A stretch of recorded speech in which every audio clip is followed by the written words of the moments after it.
Chapter 2 of Daniel T. Willingham's Why Don't Students Like School asks, how can I teach students the skills they need when standardized tests only require facts? As a reaction-causing trigger word in education, we are going to take standardized tests out of the equation and focus our attention on teaching children the skills they need in relationship to facts.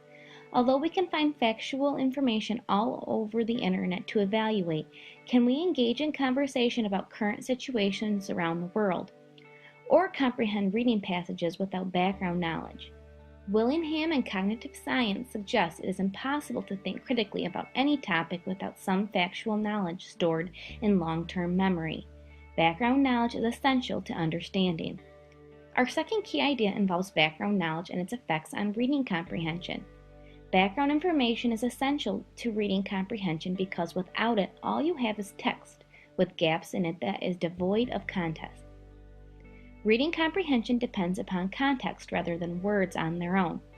Writers depend upon background knowledge to prevent the necessity to write down every detail and consider every possible audience. If no background knowledge exists, then there's no meaning. If there's no meaning, then it will not stick to the working memory of the reader, and whatever information there was to be given to the reader will be lost. Factual knowledge improves memory and is essential to cognitive reasoning.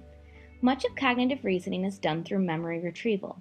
The first step in problem solving is to scan your memory, and if it is something that you have previously learned, all you need is to retrieve it. One example of this is using the chunking method.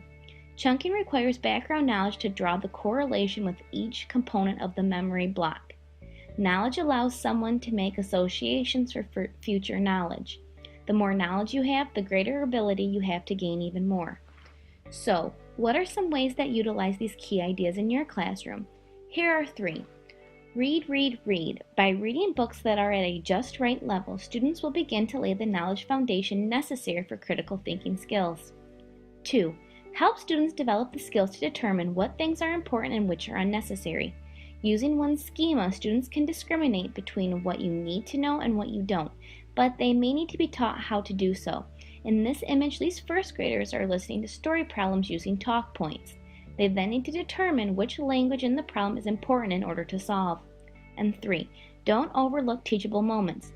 Those moments when a lesson may detour from the original plans because of student interest or even a discussion. There's so much knowledge and expertise that every person, both teachers and students, can bring to the table. Students are more likely to acquire knowledge when it is meaningful to them.